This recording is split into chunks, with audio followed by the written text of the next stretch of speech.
Hello students, I am Javin Nehal Mittal and your topic for today is meaning of independence of judiciary or judicial independence.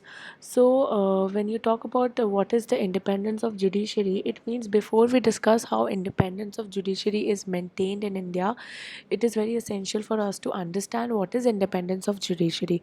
In the words of Dr. V.K. Rao, independence of judiciary has three meanings. First, the judiciary must be free from the encroachment from other organs in its pair.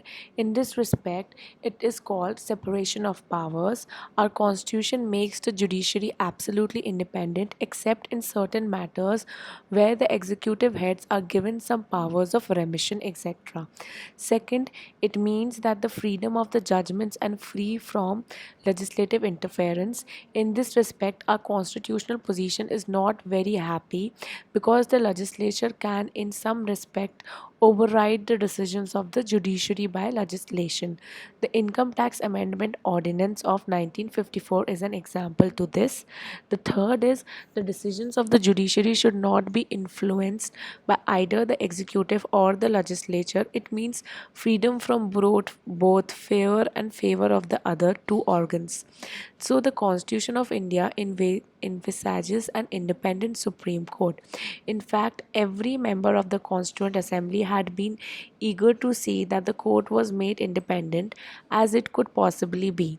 In the words of Austin, the member of the Constituent Assembly investigates the judiciary as a bastion of and of justice. The Assembly has been careful to keep judiciary out of politics. In the words of the member of Constituent Assembly, this is the institution which will preserve those fundamental rights and secure to every citizen the rights that have been given to him under the Constitution. Hence, it must naturally be above all interference by the executive. The Supreme Court is the watchdog of democracy. In fact, independence of judiciary is necessitated not because of eagerness on the part of the people to treat judges as favored members of the public services. It is essential for maintaining the purity of justice in the social system and enabling them to earn public confidence in the administration of justice. Now, what are the methods to secure the independence of judiciary?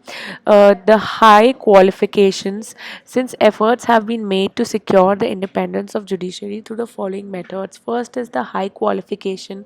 Second is the handsome remuneration subject to vote of legislature.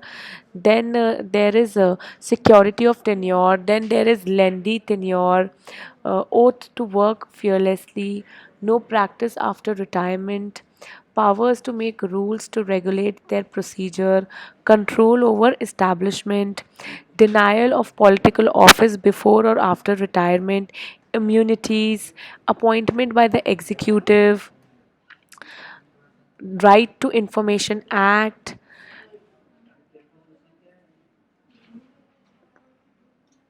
So the these points are all the points that are known as the methods to secure independence of judiciary. That's all. Thank you so much.